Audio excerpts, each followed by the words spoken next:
পশ্চিমবঙ্গ উচ্চ মাধ্যমিক শিক্ষা সংসদের দ্বাদশ শ্রেণী চতুর্থ সেমিস্টারের রাষ্ট্রবিজ্ঞান বিষয় নিয়ে আজকে আলোচনা শুরু করব। প্রথমেই আমি তোমাদের এই রাষ্ট্রবিজ্ঞান চতুর্থ সেমিস্টারের 40 নম্বর যে লিখিত পরীক্ষা হবে, সেই লিখিত পরীক্ষার সূচিপত্র অর্থাৎ কোন কোন বিষয়ের ওপর পরীক্ষা হবে এবং কত নম্বরের প্রশ্ন তোমাদের থাকবে সেগুলো নিয়ে আলোচনা করব। রাষ্ট্রবিজ্ঞান চতুর্থ সেমিস্টারের লিখিত পরীক্ষায় তোমাদের 6টা বিষয়ের ওপর অর্থাৎ 6টা অধ্যায়ের ওপর পরীক্ষা হবে। আন্তর্জাতিক সম্পর্ক, মূল ধারণা এবং রাজনৈতিক মতবাদ সমূহ, এই অধ্যায় থেকে তোমাদের 2 নম্বরের একটি প্রশ্ন অ্যাটেন্ড করতে হবে এবং 6 নম্বরের একটি প্রশ্ন অ্যাটেন্ড করতে হবে। প্রধান আঞ্চলিক সংগঠন সমূহ, এই অধ্যায়টি থেকে তোমাদের 2 নম্বরের একটি প্রশ্ন এবং 4 নম্বরের একটি প্রশ্ন পরীক্ষায় লিখতে হবে। বিশ্বায়ন, এই অধ্যায় থেকে 6 নম্বরের একটি প্রশ্ন লিখতে হবে। ভারত সরকারের বিভিন্ন বিভাগ, এই অধ্যায়টি থেকে 2 নম্বরের একটি প্রশ্ন, 6 নম্বরের একটি প্রশ্ন লিখতে হবে।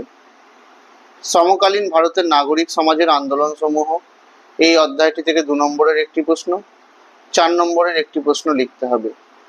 এবং সংবিধান সংশোধন ও স্থানীয় স্বায়ত্তশাসন, এই অধ্যায়টি থেকে 2 নম্বরের একটি প্রশ্ন এবং 4 নম্বরের একটি প্রশ্ন তোমাদের পরীক্ষায় লিখতে হবে।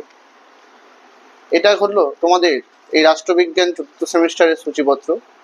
আজকে আমি তোমাদের এই আন্তর্জাতিক সম্পর্ক, মূল ধারণা এবং রাজনৈতিক মতবাদ সমূহ, এই অধ্যায় থেকে আন্তর্জাতিক সম্পর্ক এবং আন্তর্জাতিক রাজনীতি, এই দুটো জিনিস কি সেই বিষয় নিয়ে আলোচনা শুরু করব।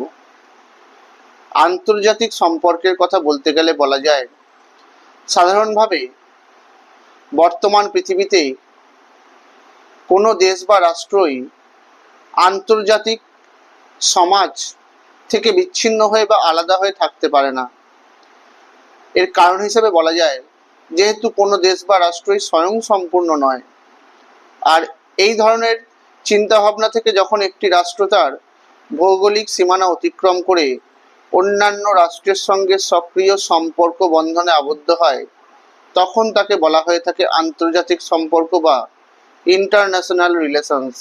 অর্থাৎ এক কথায় বলা যেতে পারে, আন্তর্জাতিক সম্পর্কের সুনির্দিষ্ট কোনো নির্দিষ্ট সংজ্ঞা হয় না। অর্থাৎ আন্তর্জাতিক সম্পর্ক বিভিন্ন তাত্ত্বিক দিক থেকে, বিভিন্ন ঐতিহাসিকরা, বিভিন্ন রাষ্ট্রবিদরা এই আন্তর্জাতিক সম্পর্কে তাদের ধারণা পোষণ করেছেন।